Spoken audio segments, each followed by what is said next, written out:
Os cumprimentos aos componentes da mesa,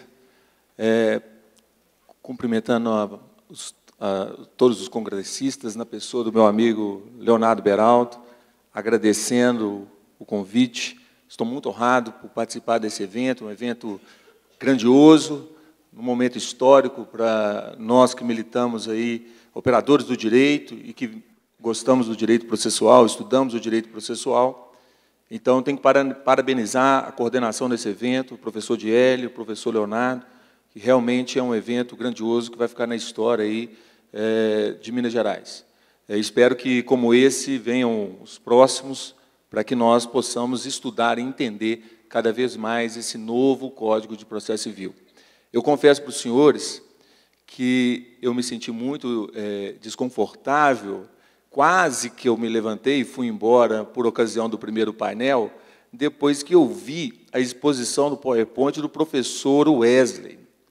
Porque eu confesso que eu não entendo nada de PowerPoint, não sei fazer a apresentação em PowerPoint, e quando eu vi que o professor Wesley vinha umas bolinhas e etc., aquilo tudo aparecendo, e eu falei, meu Deus do céu. Mas depois que ele disse que era 10 anos como programador, aí eu fiquei mais tranquilo, e resolvi arriscar. Falei, não, graças a Deus, porque se todo mundo souber informática igual ele sabe, eu realmente não tenho condições de apresentar, fazer uma palestra utilizando o PowerPoint. Então, por favor,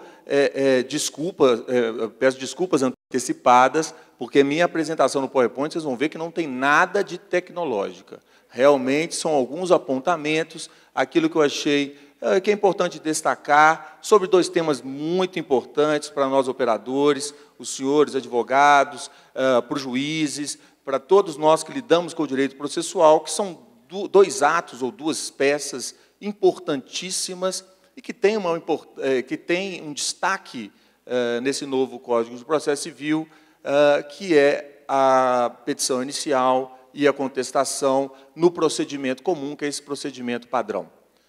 Então, já começando a explanação, como é que funciona aqui? É só apertar. A outra? Tá.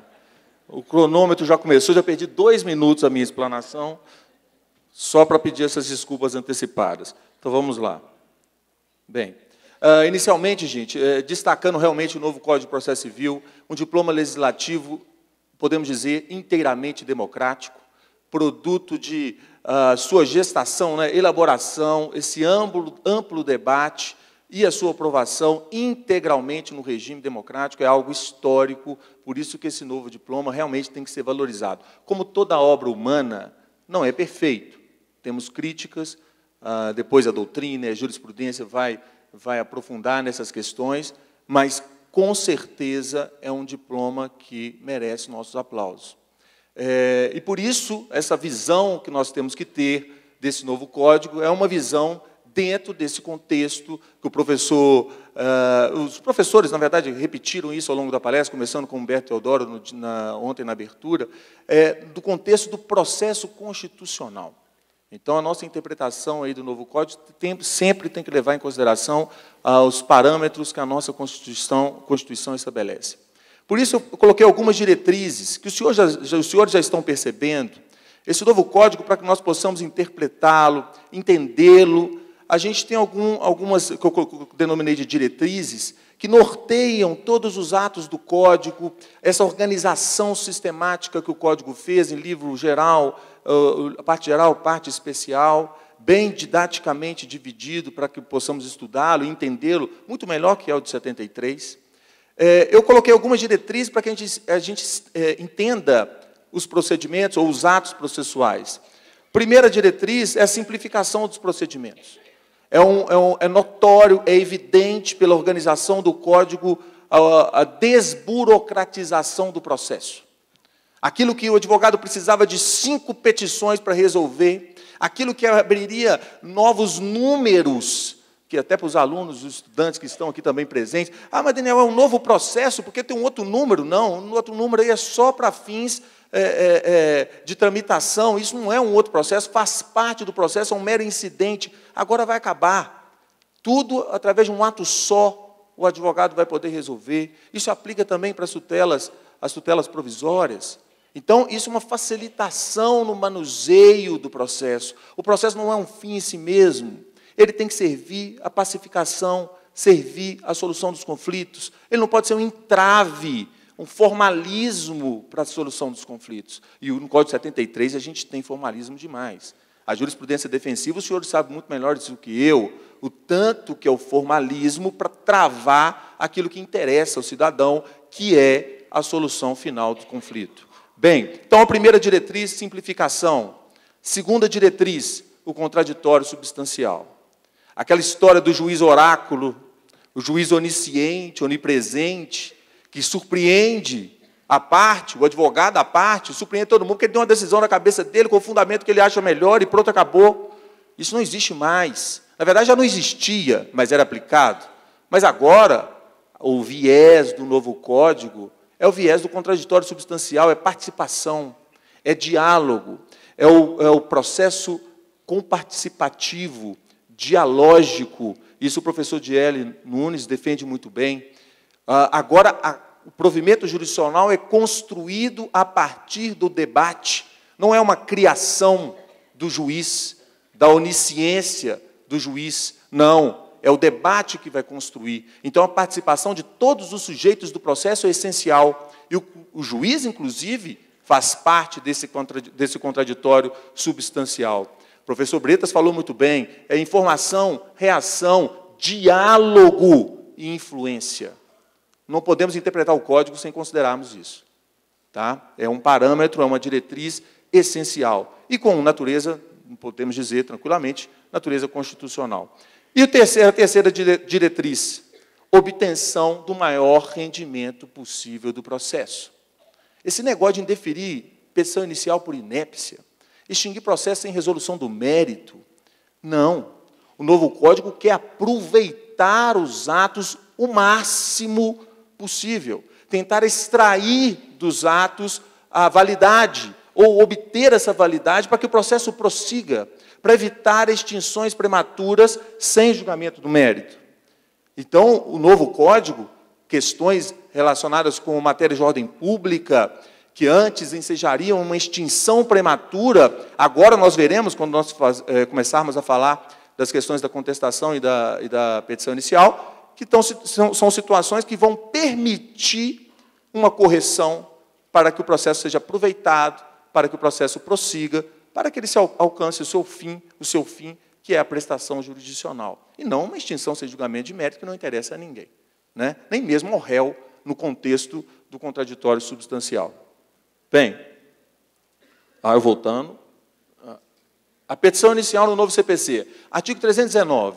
Senhores, a petição inicial no novo CPC, os requisitos em si, não tem tanta inovação. Eu fiz alguns apontamentos. Primeira coisa que a gente percebe é a supressão, não está mais mencionado entre os requisitos, requerimento de citação de réu.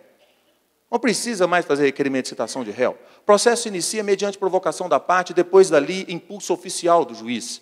O propósito é chamar ao réu, óbvio, ele está identificado na petição inicial, ele vai ser identificado, na grande maioria das vezes, evidentemente, e aí ele vai ser chamado para comparecer, principalmente, como a professora Suzana mencionou, para uma audiência de conciliação ou de mediação. Então, requerer citação é um requisito absolutamente supérfluo, que não é mais considerado um requisito essencial da petição inicial. Evidentemente que nós podemos continuar colocando, não tem problema nenhum.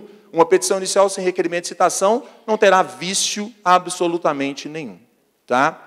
A questão da qualificação das partes, o Código deu um destaque maior. Aquilo que já era na prática, aquilo que já era adotado, muita coisa que a jurisprudência já havia defendido, já havia pacificado, muita coisa que a doutrina já defendia, o novo Código veio e positivou para que não houvesse mais discussão. Muita coisa que o CNJ já determinou, mediante resoluções, o novo Código veio e positivou, ou seja, dando mais segurança jurídica, mais estabilidade. Então, ali na qualificação das partes, colocou a existência de união estável. É uma realidade nossa, tem efeitos jurídicos. Então, a qualificação hoje se exige colocar a união estável, quando o autor e o réu possuem união estável. Número de CPF e CNPJ, o 73 não mencionava isso. O processo eletrônico, a Lei 11.419, já mencionou O CNJ já regulamentou e exigiu o CNPJ para pessoas jurídicas e o CPF. O novo CPC veio e colocou isso muito claro. Tem que colocar na medida do possível. Endereço eletrônico. A nossa realidade, o professor Wesley mencionou muito. Endereço eletrônico não só do autor, não só do réu, quando é disponível. Endereço eletrônico do advogado. O artigo 287, eu mencionei ali, também o advogado deve indicar o seu endereço eletrônico. E aí é bom realmente evitar essa situação de gatinha e etc., porque é um endereço profissional. Então, o advogado vai mencionar isso, faz parte, é um formalismo, mas isso jamais vai ensejar indeferimento da petição inicial. E o novo código, nesse aspecto, melhorou muito, porque ele colocou expressamente. Ele colocou expressamente que a petição não será indeferida se for possível a citação do réu, mesmo que não tenha toda a qualificação dele. Possível identificá-lo? Sim. Foi chamado? Foi. Não tem que falar em deferimento da petição inicial por problema da qualificação. Situações que essa qualificação é impossível, extremamente onerosa para o autor, o acesso à justiça. Vai ser impossibilitado? Não. Mesmo que isso seja dificultado, a petição inicial não vai ter todos os dados ali, e isso não vai ensejar indeferimento da petição inicial e sequer emenda da petição inicial, porque o Código deixa claro que o autor pode requerer diligências ao juiz para que o juiz consiga, né, a obtenção daqueles dados faltantes para a qualificação completa das partes. E aqui tem um detalhe. Esse dispositivo do Código vem sendo interpretado pelos processualistas, no Fórum Permanente dos Processualistas, que também se aplica ao caso de documentos indispensáveis. A petição inicial tem que vir acompanhada de documentos indispensáveis? Sim, indispensáveis para o entendimento do conflito, para que o juiz possa julgar aquela lide. Isso continua igual era no 73, continua no novo, só que aqui com um detalhe.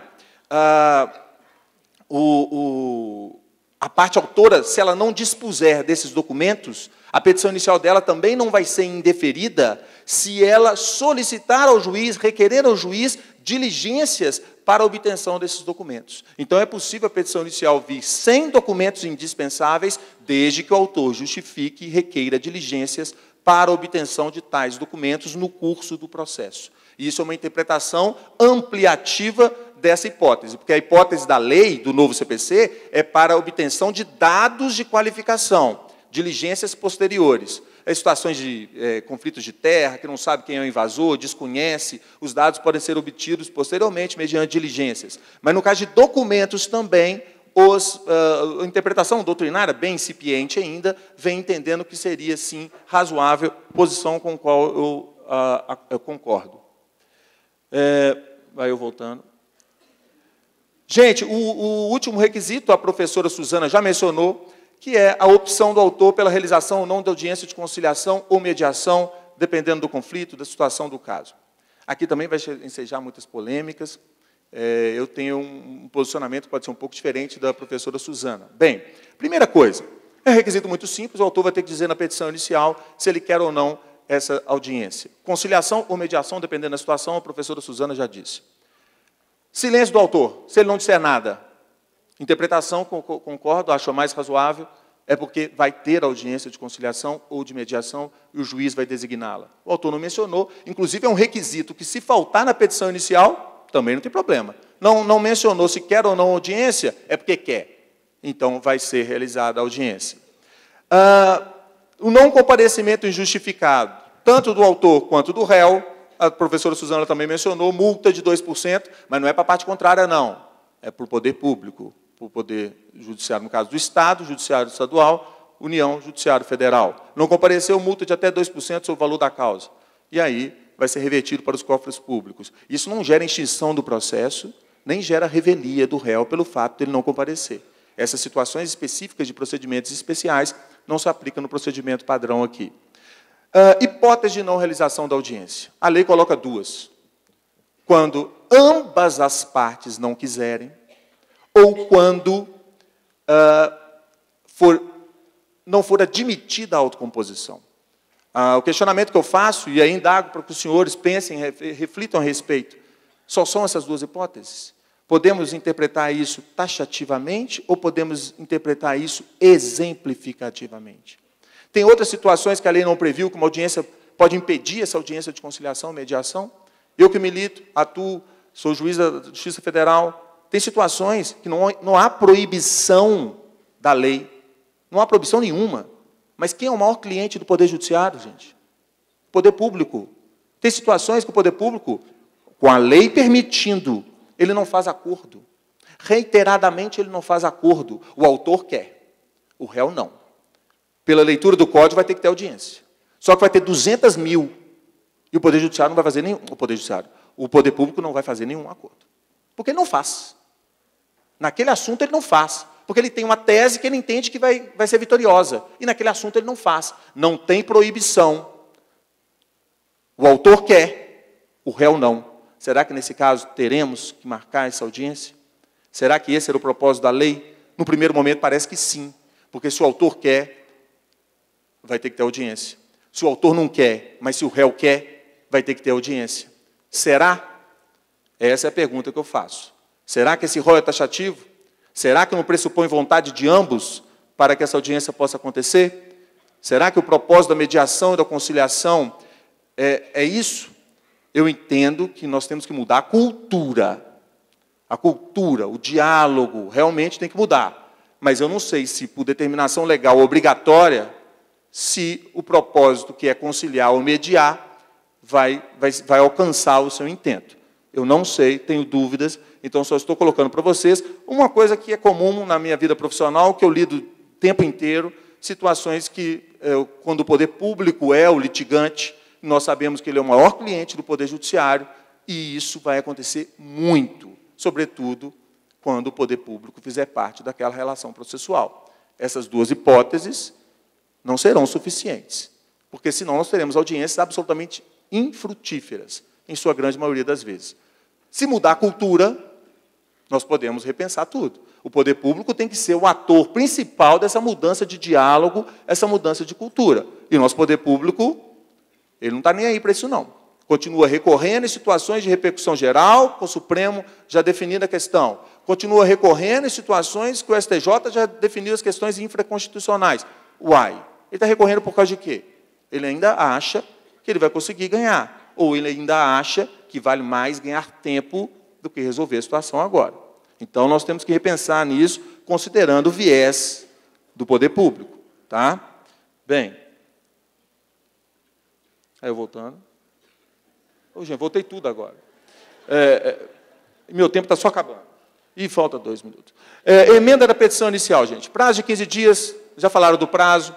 O juiz deve indicar com precisão, o que era já doutrina, jurisprudência, já determinava, um absurdo, o juiz mandar emendar a petição inicial e fala assim, ó, descubra aí, ó, onde está o defeito, corrija, né? E o advogado vai e corrige uma letra lá, para ele não tem defeito, aí o juiz fala, não, corrija de novo, eu vou indeferir, eu quero, mas pelo amor de Deus, está tudo certo. Não, pelo amor de Deus, isso já era o óbvio, aí a lei precisou colocar lá, o legislador precisou colocar na lei, precisão. Olha o princípio da cooperação. Olha o contraditório substancial. O juiz tem que dizer por quê. É diálogo. E é diálogo, fala assim, onde tem o defeito? Por quê? E o juiz vai dizer, está defeituoso, porque está faltando isso, está faltando aquilo, o valor da causa está errado. E aí o autor vai poder ter o meio para corrigir e evitar a extinção prematura do processo. Por isso que nós temos que aproveitar o processo. É o princípio da cooperação, o dever de prevenção do juiz, evitar que o processo seja extinto, dever de esclarecimento do juiz, informar para evitar que o processo seja extinto. Ele tem que informar, não é segredo, não. E aí tem que dizer onde está o defeito. O que já era adotado pela jurisprudência e a doutrina, mas agora a lei colocou para não ter dúvidas. Bem, emenda no caso de ilegitimidade. Ilegitimidade passiva verificada de ofício pelo juiz. Gente, a contestação, já falaram muito aqui da contestação, por isso que eu estou podendo considerar as hipóteses já ditas. A contestação, o professor Humberto Teodoro mencionou, o réu vai poder mencionar lá na contestação a ilegitimidade dele, réu. E ele pode indicar quem seja o legítimo. O autor vai poder emendar a petição inicial para substituir o réu pelo legítimo, pelo réu legítimo, tirando aquele réu ilegítimo fora da ação. É claro que ele vai arcar com os ônus disso, mas vai entrar um novo réu, e o processo vai ser aproveitado. Olha aquela primeira diretriz que eu mencionei, aproveitamento máximo do processo. Hoje isso é inadmissível. Ilegitimidade extingue na hora, de ofício. Mas se o réu vai poder indicar, e se o autor vai poder substituir, a petição inicial vai ser indeferida por ilegitimidade, o juiz sabe quem é o legítimo, ou a jurisprudência já definiu quem é o legítimo naquele caso concreto, ilegitimidade passiva que eu estou dizendo.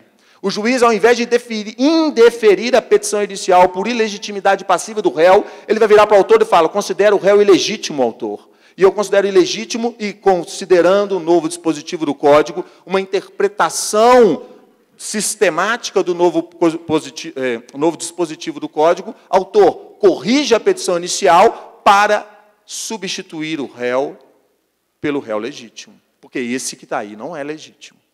E aí o autor, ele pode insistir naquela situação.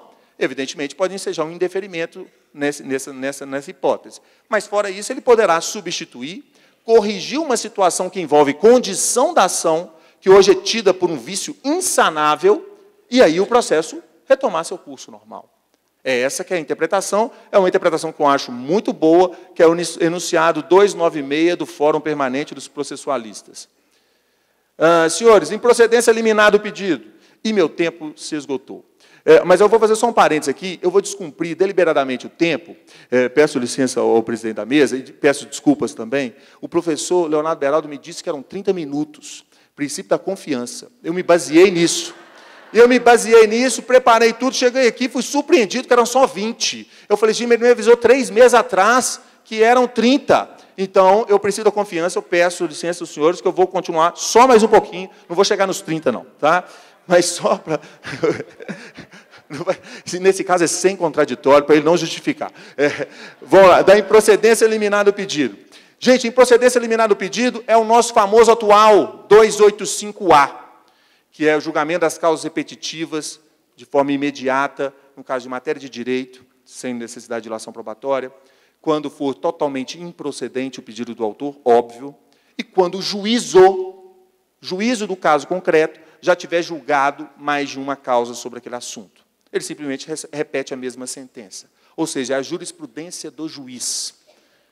O STJ já entendia que não era assim, que tinha que ser situações só em que a matéria já estivesse pacificada. Tá?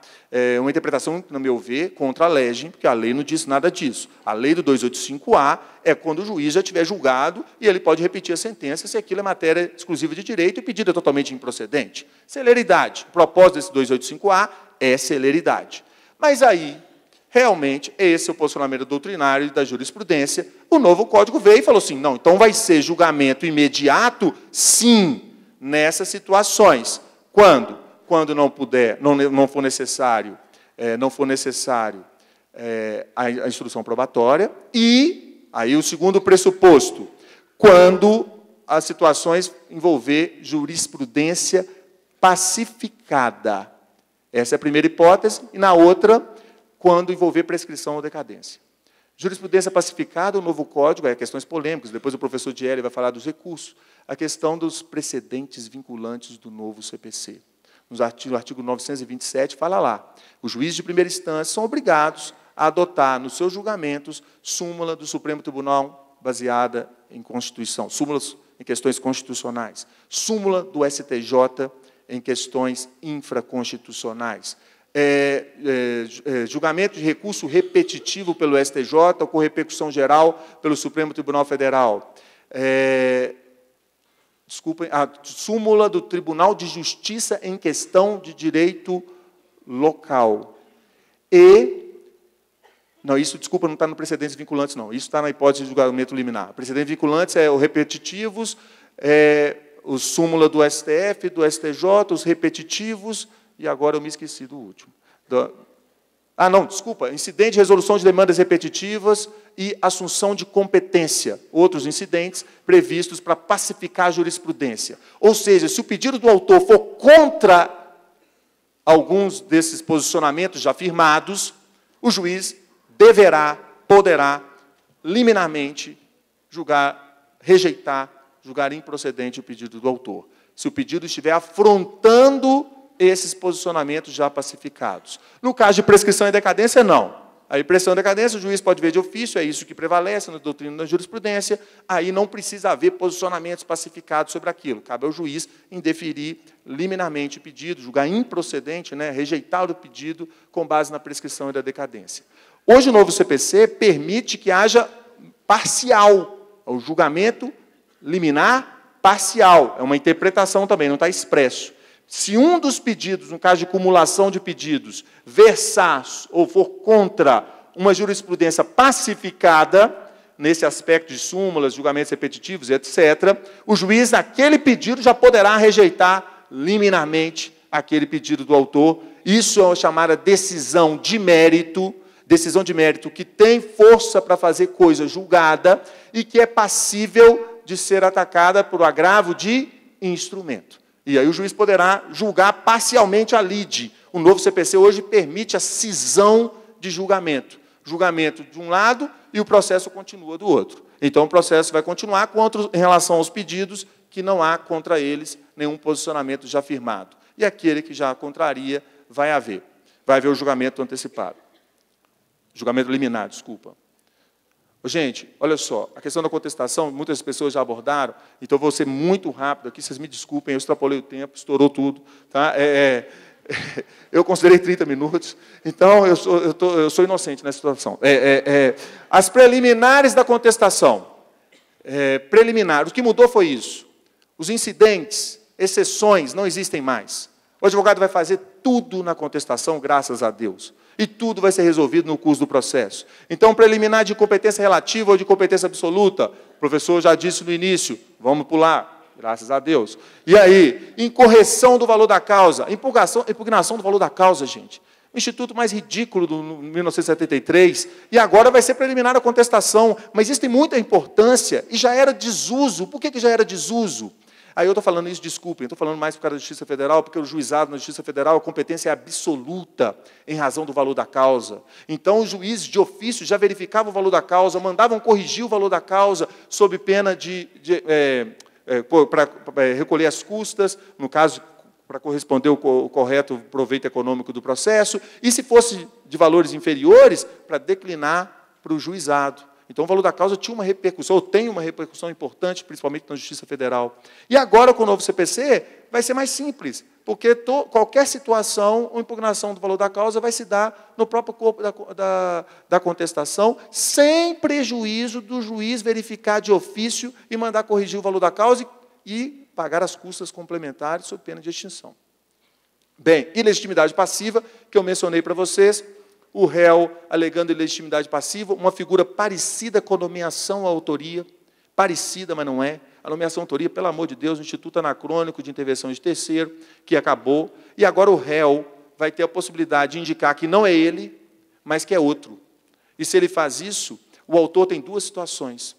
Ele pode querer que substitua, o réu sai, ele arca com os ônus da sucumbência, por causa da ilegitimidade do réu, e vai chamar esse outro réu. E ele pode querer que o réu não saia, e que ele quer incluir esse outro réu no processo também. E aí o autor vai poder fazer essas duas situações. Ou ele substitui um réu, ou ele manda incluir o outro. É diferente da nomeação à autoria. Nomeação à autoria, a pessoa nomeava e o nomeado podia recusar. É a coisa mais ridícula. O nomeado recusava e não entrava no processo. Aquele princípio da inevitabilidade da jurisdição era simplesmente excepcionado na nomeação à autoria, que, por isso, não existe mais e não tinha uma aplicabilidade também evidente no regramento atual, foi modificado para aparecer essa situação aqui, que é diferente e é muito melhor para aproveitar o processo.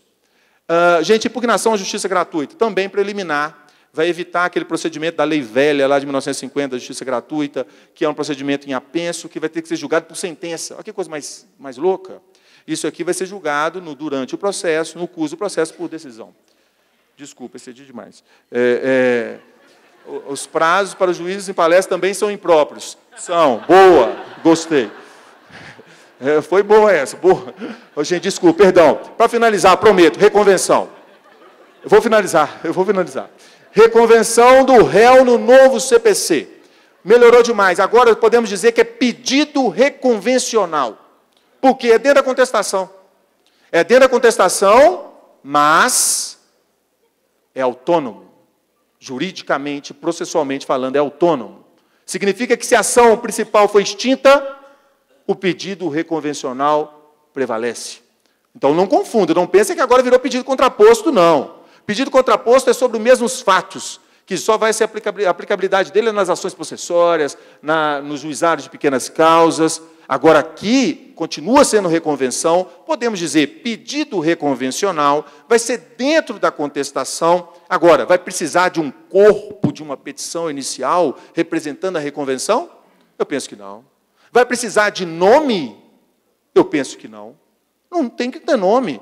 O pedido reconvencional ele é identificado no momento que nós possamos ver a defesa do réu e constatar que, além da resistência, ele está apresentando o pedido qualificado contra o autor. A partir desse momento, nós temos uma reconvenção, desde que os fatos sejam afins. A conexidade aqui, tem que haver a conexão, mas não a conexão para fins de competência, a conexão de afinidade dos fatos. Gente, e, por fim, a possibilidade de ampliação subjetiva do processo. O réu pode reconvir agora contra o autor e mais alguém, e o réu também pode vir junto com outra pessoa para reconvir.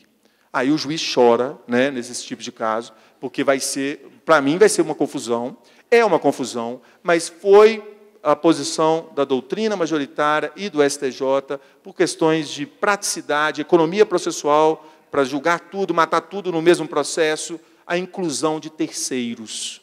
E o novo CPC admitiu essa possibilidade. Então, o réu, na hora de reconvir, é contra o autor reconvindo, e se ele quiser, incluir terceiros. E esses terceiros não precisam necessariamente ser litisconsórcios necessários, não. Pode ser litisconsórcio facultativo, por exemplo, uma hipótese de responsabilidade solidária. E o réu quer processar o autor e quer também pedir contra esse terceiro que é solidariamente responsável. Ô, gente, me desculpe, eu excedi muito meu prazo, desculpe, professor Vilela, que é um grande amigo, por isso ele vai aceitar meu excesso, e realmente não foi intencional, mas o princípio da confiança, eu vim amparado com 30 minutos e fui surpreendido com só 20 minutos. Eu espero que eu tenha instigado, no mínimo, a curiosidade de vocês. Eu coloquei meu e-mail, estou à disposição. Foi um prazer muito grande, para mim é uma honra muito grande fazer parte de um evento dessa magnitude, dessa importância, com a participação de tantos advogados, estudantes, magistrados. Eu estou à disposição. Muito obrigado.